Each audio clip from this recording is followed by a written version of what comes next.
Last Resort. Release the Humans. Part 1. The Galactic Accord. The warning lights flashed red across every screen in the command center. Admiral Kethril stood with his forearms crossed behind his back, his silver eyes fixed on the holographic map that showed the destruction spreading across the galaxy like a disease. 17 worlds had gone dark in the last 30 days. 17 planets filled with billions of lives. Now nothing but empty. Husks drifting through space that the Draken swarm had returned. Kethril remembered the old stories his grandfather had told him when he was just a small child on Velos Prime. The swarm was ancient, older than the Confederacy itself. They moved through the universe like a plague, consuming everything in their path. Organic ships that grew and multiplied, controlled by a single hive mind that knew only hunger. For 3,000 years, the Valorian Confederacy had kept them contained in the Outer Rim, fighting small battles to push them back whenever they tried to expand. But something had changed. The swarm had grown stronger, more aggressive. Their ships were faster now. Their weapons cut through Confederate shields like they were made of paper. And they were multiplying at a rate that the military computers could not even calculate. "Admiral, we have lost contact with the 7th Fleet," said Commander Ural, his voice shaking as he read the report. "All 200 ships. Gone in less than an hour." Kethril closed his eyes and took a deep breath. The 7th Fleet was one of their best. Admiral Morn had commanded those ships for over 40 years. Now he was dead, along with everyone who served under him. "Call an emergency session of the Council," Kethril said quietly. "Tell them we have no more time for debate. We need a decision today." The Council chamber was the largest room on the station. A great circular hall where representatives from the 6 allied species gathered to make decisions that affected the entire galaxy. The Valorians sat in the center, their tall blue bodies and forearms making them easy to spot. Around them sat the Montari with their insect-like features and clicking mandibles. The Corvith with their stone-gray skin and glowing yellow eyes.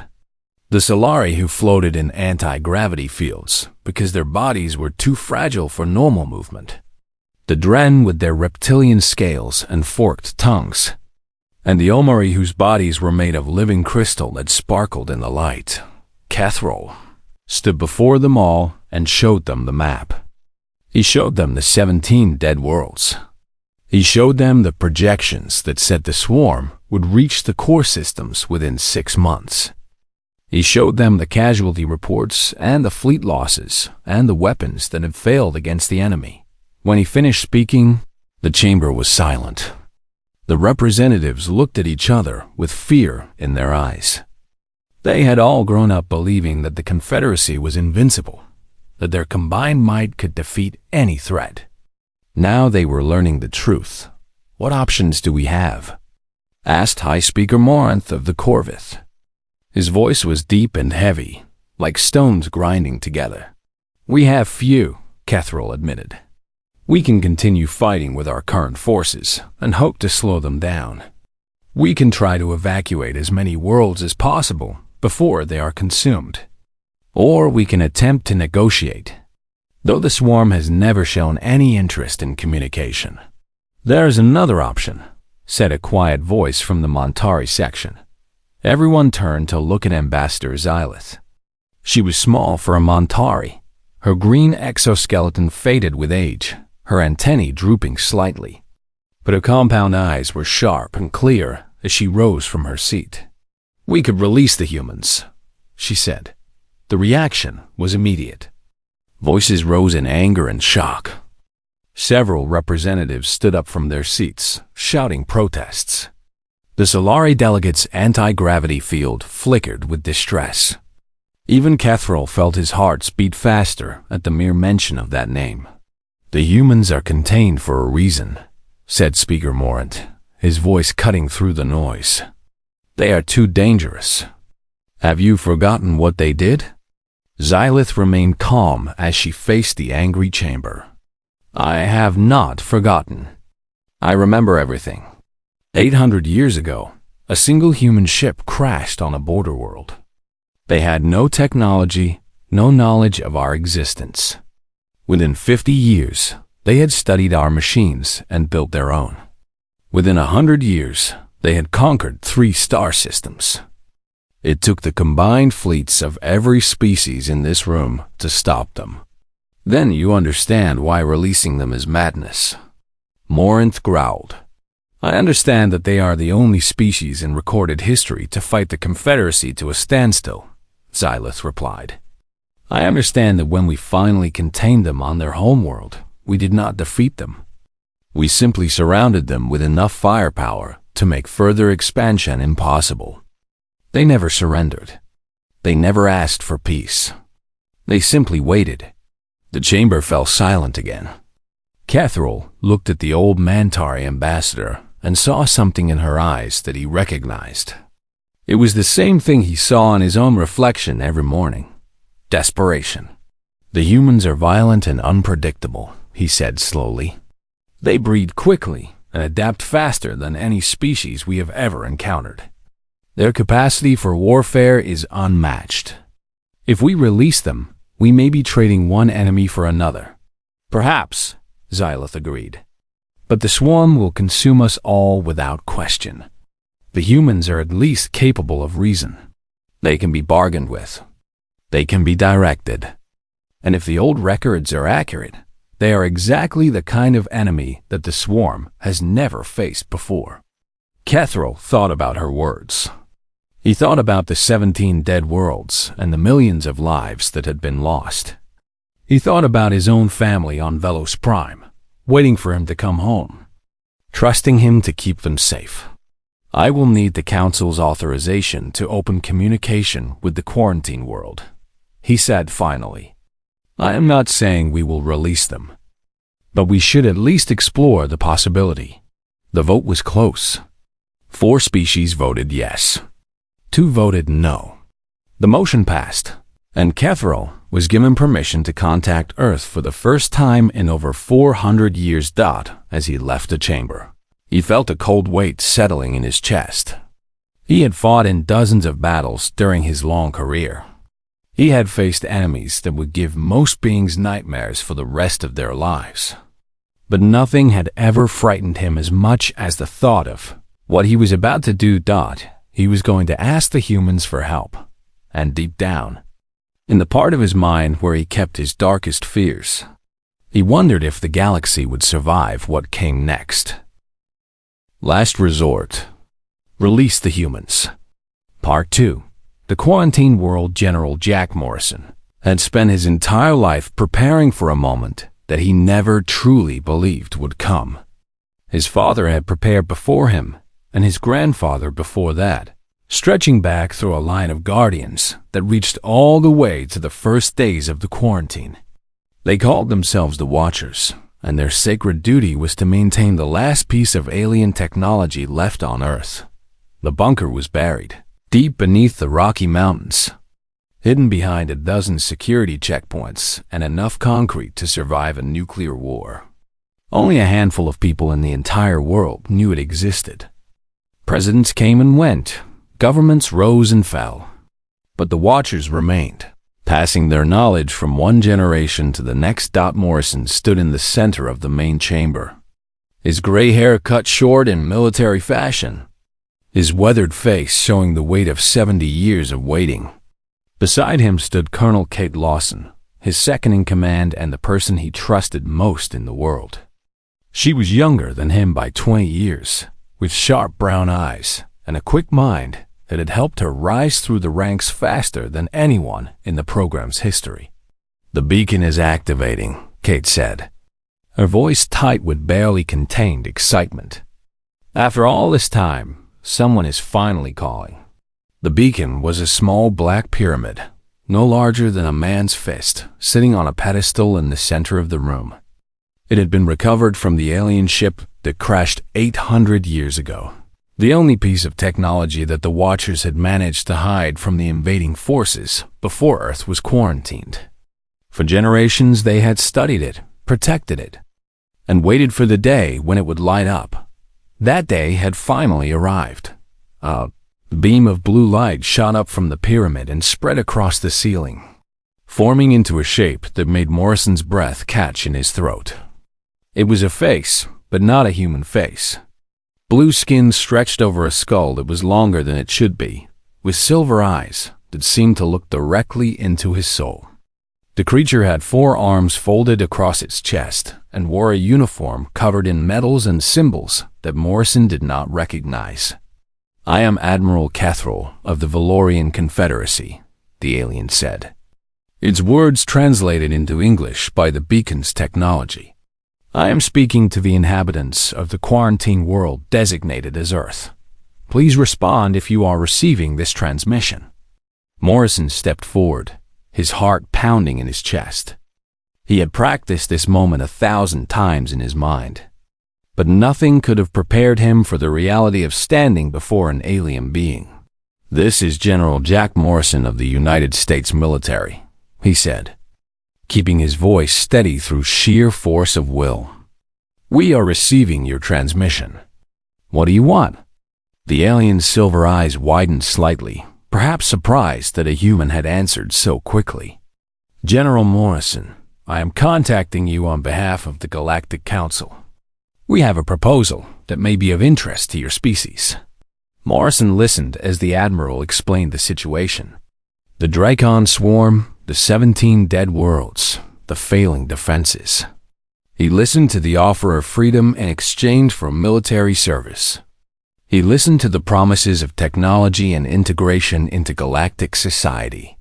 And when the Admiral finished speaking, Morrison felt something stir inside him that he had not felt in a very long time. That it was hope. "I will need to consult with my government," Morrison said. "This is not a decision I can make alone. I request 24 hours to coordinate a response." The Admiral agreed, and the transmission ended. Morrison turned to Kate, who was staring at him with wide eyes and a smile spreading across her face. "We need to contact the President," she said, "and the other world leaders. This changes everything." The next 24 hours were the most chaotic in human history. Morrison transmitted a recorded copy of the alien communication to every major government on Earth. Within hours, the secret that had been kept for 8 centuries was revealed to the entire world. Humanity was not alone in the universe. They had been prisoners, locked away on their own planet by alien forces that considered them too dangerous to be free. The reaction was mixed. Some people were terrified. Others were angry. Many refused to believe it was real. But the world leaders who gathered for the emergency summit knew the truth when they saw the alien technology working with their own eyes. "They kept us caged like animals," said the Russian president, his face red with fury. "And now they come begging for our help? They are offering us everything we have dreamed of for generations," said the Prime Minister of Japan. "Freedom, technology, a place among the stars. Can we really afford to refuse?" The debate lasted for hours. Arguments flew back and forth across the conference table. Some wanted to refuse out of pride. Others wanted to accept immediately. A few suggested using the opportunity to launch an attack against the aliens who had imprisoned them. It was Morrison who finally brought them all together. "They locked us up because they were afraid of us," he said, standing before the assembled leaders with 8 centuries of waiting behind his words. "They saw what we could do with a crashed ship and 50 years of study, and they were so terrified that they spent all their resources containing us instead of conquering us. Think about what that means. They could not beat us. The greatest military power in the galaxy could not beat a single planet of humans with primitive technology." He looked around the room, meeting the eyes of every leader present. Now they are facing an enemy that is destroying them, and their only hope is to release the monsters they locked away 800 years ago. I say we accept their offer, but we do it on our own terms. We fight our own way, with our own commanders, using our own tactics. And when this war is over, we make sure the galaxy never forgets what humans are capable of. The vote was unanimous. Humanity would fight, but they would not be servants or soldiers for alien masters. They would be allies, equals, and if necessary, they would show the entire universe why Earth had been quarantined in the first place. Marson made the call to Admiral Kethrel the next morning. "We accept your offer," he said simply. "Send us everything you have on the enemy and your ship designs. We will handle the rest." The Admiral looked relieved and worried at the same time. "I hope we are making the right decision," he said. Marson smiled, and there was something in that smile that made the alien's silver eyes narrow with concern. "Admiral, you have no idea what you have just unleashed." The transmission ended, and the first stage of humanity's return to the stars began. Last Resort. Release the Humans. Part 3. The awakening 3 months had passed since humanity learned the truth about its place in the universe. 3 months of chaos, fear, excitement, and above all else, work. The entire planet had come together with a single purpose. And the results were nothing short of miraculous. Dr. Ben Carter stood on the observation deck of the Global Defense Initiative headquarters, watching as another massive warship rose from the construction yards below.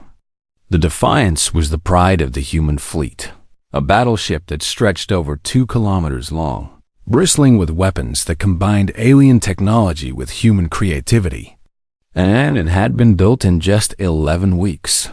The aliens had sent their ship designs, expecting humanity to spend years studying them, learning how they worked, slowly building up the industrial capacity to produce even a single vessel. They had calculated that it would take at least a decade for Earth to field a meaningful fleet. They had been very wrong. "How many is that now?" asked Dr. Amy Warren, stepping up beside Ben with a tablet in her hands. She was his partner in the engineering division, a brilliant physicist who had spent 20 years studying theoretical propulsion before the quarantine was lifted.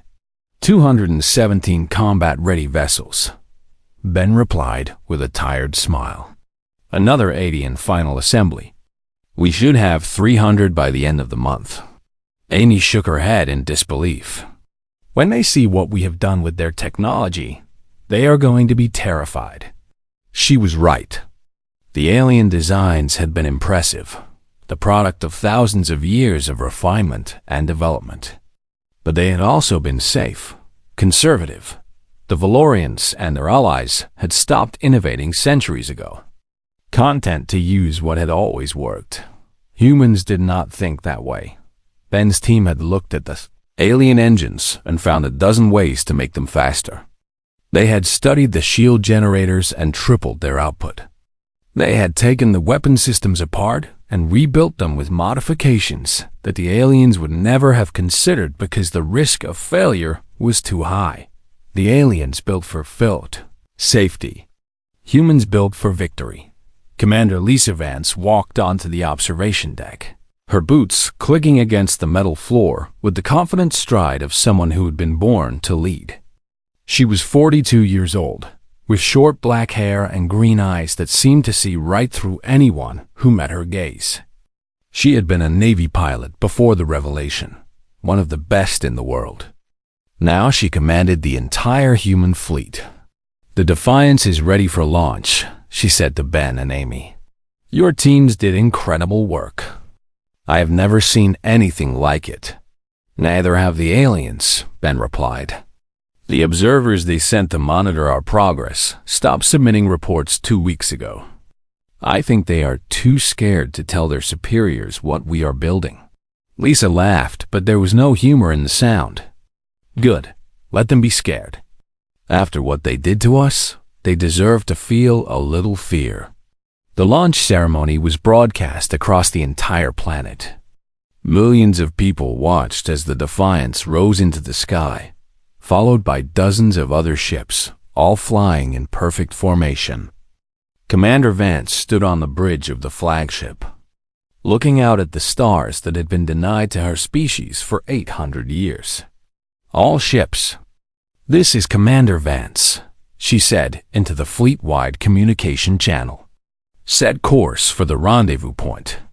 It is time to show the galaxy what humans are made of. The journey to the staging area took 3 days at faster-than-light speeds. When the human fleet arrived, they found Admiral Kethrel waiting for them with a Confederate escort of 50 vessels. The alien ships were elegant and graceful, their hulls smooth and streamlined, their movements precise and coordinated. The human ships looked nothing like them. They were angular and brutal, covered in weapon ports and armor plating. They moved with an aggressive energy that made the Confederate crews nervous. Just watching them, Admiral Kethrel contacted the Defiance and requested permission to come aboard. Lisa granted it, curious to see the aliens' reaction to what humanity had accomplished. The Admiral transported onto the bridge with 2 of his aides, and his silver eyes went wide as he looked around at the human crew working their stations. Everything was different from Confederate designs. The controls were arranged for maximum efficiency in combat. The screen showed tactical data that updated in real time. Even the lighting was harsher, designed to keep the crew alert and focused. "This is not what we expected," Kethrel said slowly. "The ships you have built are not based on our designs." "They are based on your designs," Lisa replied with a thin smile. "We just made some improvements." Lieutenant Danny Marshall stepped forward with a data tablet in his hand. He was young, barely 30, but he had already earned a reputation as the best tactical mind in the fleet. "Admiral, I have analyzed the Drakon swarm patterns from the battle data you provided. I believe I have found the weakness we can exploit." Kethrel looked at the tablet, and his expression changed from confusion to disbelief. "This strategy is insane. You want to jump directly into the middle of their formation? You would be surrounded by millions of enemy vessels." "Exactly," Danny said. "They will not expect it. Their coordination depends on maintaining formation integrity. If we disrupt their center, we can break their communication network and turn their numbers against them." "The casualties would be catastrophic," Kethrel protested. "You would lose half your fleet in the first hour." Lisa stepped closer to the Admiral, and her green eyes met his silver ones without flinching. "Admiral, your Confederacy has been fighting the swarm for 3,000 years, and you have never beaten them. Not once. You have contained them, pushed them back, slowed them down, but you have never actually won. Do you know why?" Kethrel was silent, waiting for her answer. "Because you fight to survive," Lisa continued. "You calculate acceptable losses and retreat when the numbers go against you. You prioritize the safety of your crews over the destruction of your enemies. And that is exactly what the swarm expects. They have adapted to your tactics over thousands of years because your tactics never change." She gestured at the human fleet visible through the bridge windows. "We do not fight to survive, Admiral. We fight to win. We take risks that your computers would consider mathematical impossibilities. We sacrifice pieces to capture the king. And we never, ever retreat." Kethrel looked at her for a long moment, and something shifted in his silver eyes. It might have been fear. It might have been respect. It was probably both. "The Council has authorized me to give your fleet independent operational command," he said finally. "You may engage the enemy using whatever tactics you choose. We will provide support where possible."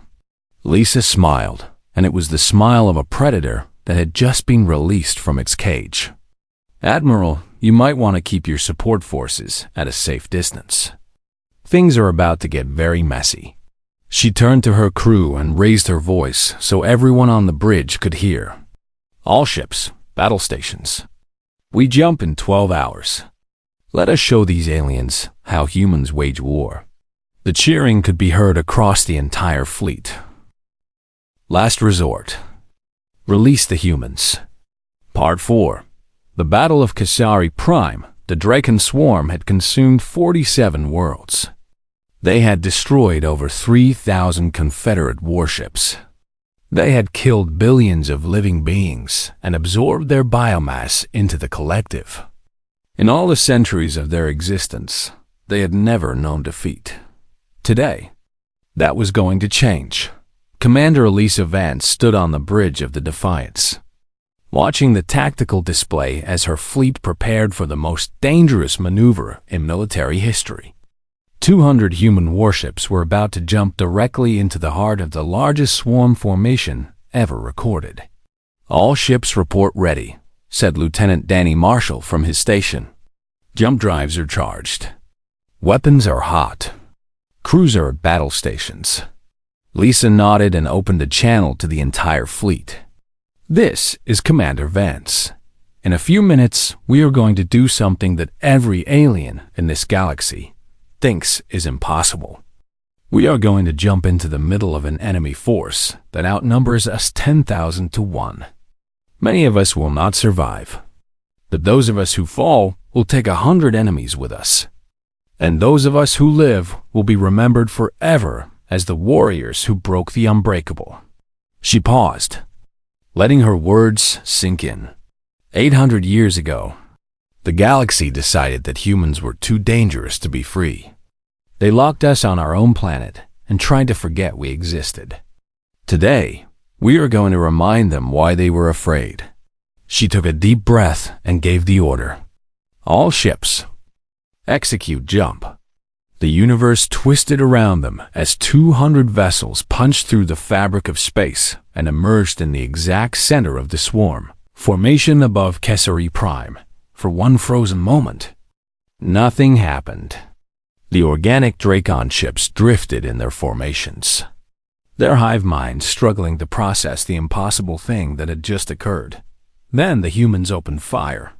Nuclear warheads detonated in chain reactions across the enemy formation. Plasma cannons tore through organic hulls. Missile salvos streaked through the void, each one carrying enough explosives to level a city. The Defiance alone launched over 2,000 weapons in the first 30 seconds of the battle. The swarm reacted quickly, but not quickly enough.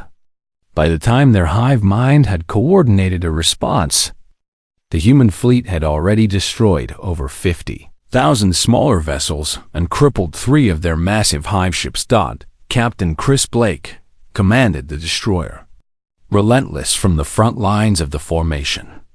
His ship was small by human standards, barely 400 meters long, but it was fast and heavily armed. He had volunteered for the most dangerous assignment in the fleet. "Target the central hive ship," he ordered his crew. "Full speed ahead." The Relentless dove into the chaos, weaving between swarm vessels that were still trying to understand what was happening. Enemy weapons' fire splashed against the shields, but the human engineers had built them strong. They held long enough for Blake to get within striking distance of his target. The hive ship was enormous, a living moon covered in weapons and sensors that pulsed with the energy of millions of connected minds. It was the command center of this section of the swarm, the brain that controlled everything around it. And it was about to die. "All hands, prepare for impact," Blake said calmly. "It has been an honor serving with you." The Relentless accelerated to maximum speed, its engines burning white-hot as it closed the distance. The crew braced themselves, knowing what was coming. At the last possible moment, Blake triggered the self-destruct sequence. The ship's reactor went critical, just as it penetrated the outer skin of the hive ship. The explosion was visible from 100,000 kilometers away, a brilliant flash of light that tore through the organic structure and destroyed the command center completely. The effect was immediate. Without the hive ship to coordinate them, the swarm vessels in that sector began to drift aimlessly, their collective consciousness disrupted.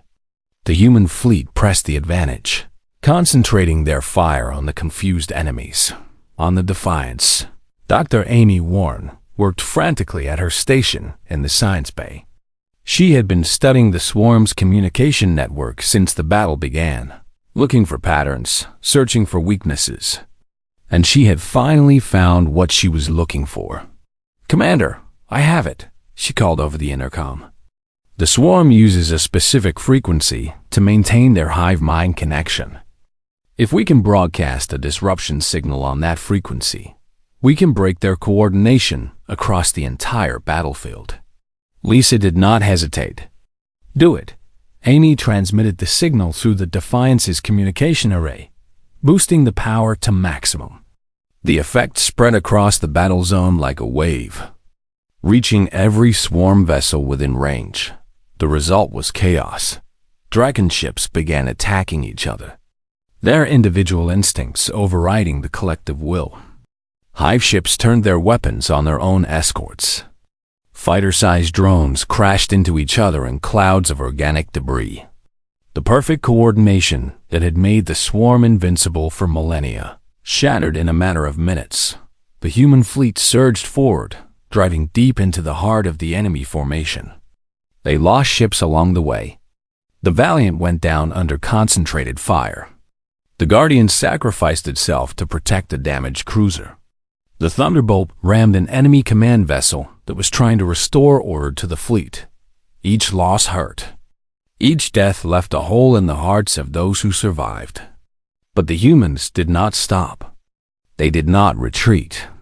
They pushed forward until there was nothing left to destroy. The battle lasted 17 hours. When it was finally over, the space around Kasari Prime was filled with the wreckage of millions of swarm vessels.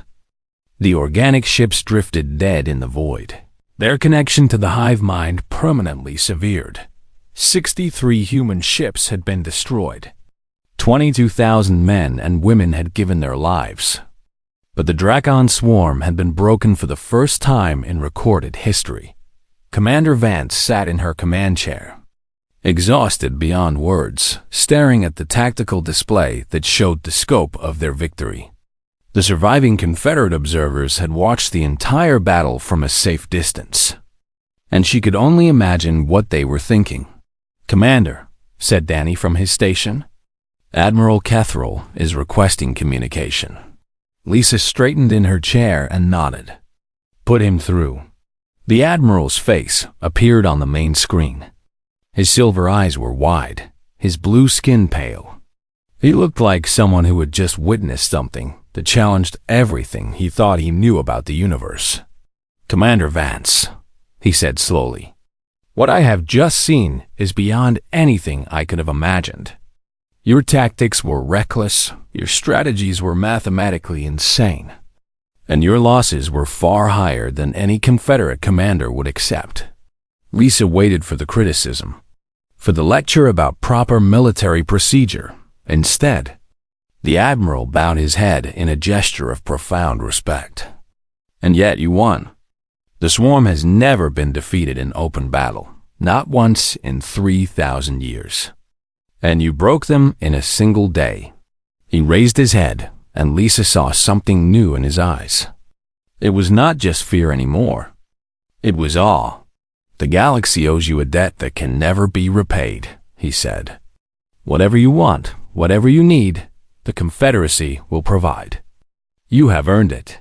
Lisa looked around at her bridge crew, at the tired faces of men and women who had fought harder than anyone should ever have to fight. Then she looked back at the Admiral and smiled. "What we want is simple, Admiral. We want our place among the stars. And we want the galaxy to remember that when everything else failed, it was the humans who saved them." The Admiral nodded slowly. "That is something no one will ever forget." The transmission ended, and Lisa finally allowed herself to feel the weight of everything that had happened. They had won. They had proven that humanity was not just a threat to be contained, but a force that could change the fate of worlds. And this was only the beginning. Last Resort. Release the Humans. Part 5. The New Order. The celebrations lasted for weeks across the Valorian Confederacy. On 100 different worlds, beings of 6 different species raised their voices in joy and relief. The Drakon swarm had been broken. Their advance halted. Their threat ended for the first time in living memory. And everyone knew who was responsible. The humans had saved them all. But beneath the celebrations, a different conversation was happening. In the quiet corners of government buildings and military headquarters, the leaders of the Confederacy were asking themselves a question that none of them wanted to answer. What had they unleashed? Admiral Kethril stood before the Galactic Council 1 month after the Battle of Kesari Prime, delivering his final report on the human intervention. The chamber was silent as he spoke, every representative hanging on his words with a mixture of gratitude and growing concern. The humans accomplished, in 3 months, what our combined civilizations could not achieve in 3,000 years, he said, his voice heavy with the weight of his conclusions. They studied our technology and improved it beyond anything we thought possible. They built a fleet that exceeded all our projections, and they defeated an enemy that we had considered invincible. He paused, letting the council absorb. I have commanded fleets for over 60 years. I have studied warfare in all its forms, and I have never seen anything like what the humans did at Kesari Prime. They did not fight the way we fight. They did not calculate acceptable losses or prioritize survival. They threw themselves at the enemy with a ferocity that I can only describe as terrifying. High Speaker Morant of the Corvith leaned forward, his stone-gray face carved with concern. Are you saying we made a mistake by releasing them? Kethril considered the question carefully before answering. I am saying that we created this situation 800 years ago when we chose to contain them, instead of finding a way to coexist. We locked them in a cage and left them to grow stronger, angrier, and more determined. The beings we released were not the same as the ones we contained. They were far more dangerous. Ambassador Xylith rose from her seat in the Montari section. And what do you recommend we do now, Admiral? Try to contain them again? That would be impossible, Kethril said bluntly. The humans now possess technology equal to our own, a fleet that rivals our combined forces, and a reputation that makes them the most feared species in the galaxy. Any attempt to restrict them would fail, and would likely result in a war that we could not win. The chamber stirred with uncomfortable murmurs. The thought of a war against the humans was not something anyone wanted to contemplate. Then what do we do? Asked the Solari delegate, her crystalline voice trembling with uncertainty. We honor our agreement, Kethril said. We give them full integration into galactic society. We treat them as equals and allies. And we pray that we never give them a reason to become our enemies. On Earth, the mood was very different. The planet that had been a prison for 8 centuries was now the center of a new power in the galaxy. Ships came and went from newly constructed spaceports, carrying goods and passengers to destinations that humans had only dreamed of. Alien diplomats arrived every day, seeking to establish relationships with the species that had saved them all. Matt Brennan stood on the balcony of the new human embassy on Velos Prime, looking out at an alien city that stretched to the horizon. He had lost his left arm in the Battle of Kesari Prime when a piece of debris had torn through his ship. The doctors had given him a replacement, a mechanical limb that was stronger and faster than the one he had been born with. He thought of it as a reminder, a symbol of what humanity had sacrificed and what they had gained. A soft chime announced a visitor, and he turned to see Ambassador Xylith entering his office. The old Montari moved slowly, her age showing in every step, but her compound eyes were as sharp as ever. Ambassador Brennan, she said, using his new title. Thank you for agreeing to meet with me. Ambassador Xylith, he replied with a respectful nod. I have been looking forward to this conversation. You were the one who suggested releasing us, were you not? I was, she admitted. And I have spent many sleepless nights since then wondering if I made the right choice. Matt gestured for her to sit, and they settled into chairs facing each other. The alien and the human, representatives of two species whose histories were now forever intertwined. "I have a question that has been troubling me," Xylith said. "A question that I must ask, even though I am not sure I want to know the answer." "Ask," Matt said simply. "How did your species fight with such ferocity? Such complete disregard for your own survival?" "I have studied the battle records. I have seen the footage. Your warriors did not hesitate to sacrifice themselves. They threw their ships into certain death with smiles on their faces. I have never seen anything like it, and I need to understand." Matt was quiet for a long moment, considering how to explain something that was so fundamental to human nature that most humans never thought about it. "For 800 years, you locked us in a cage and told us we were too dangerous for the stars," he said finally. "You gave us plenty of time to think about what we would do if we ever got out. Your mistake was assuming that containment would make us weaker." He leaned forward, his artificial arm gleaming in the light. "It made us angry. And there is nothing in this universe more dangerous than a human with something to prove." Xylith studied him with her ancient eyes, and Matt could see the understanding dawning behind them. "You did not fight for us," she said slowly. "You fought for yourselves, to prove that the galaxy was wrong about you." "Partly," Matt agreed. "But we also fought because it was the right thing to do. Billions of lives were at stake, and we had the power to save them. That matters to us. It might be hard for you to believe, given what you know of our history, but humans are capable of great compassion as well as great violence." He smiled, and there was warmth in it now, not just the cold edge of a warrior. "We can be your greatest allies or your worst enemies. The choice is yours." Xylith rose from her chair, and for the first time since she had entered the room, she seemed at peace. "I think I understand now. You are not simply dangerous. You are passionate. Everything you do with your whole being. Love, hate, war, peace. You throw yourselves into all of it without reservation." "That is a good way to put it," Matt said. The old Montari walked toward the door, then paused and looked back at him one last time. "I do not regret suggesting your release, Ambassador Brennan. Whatever comes next, I believe the galaxy is better with humans in it than without."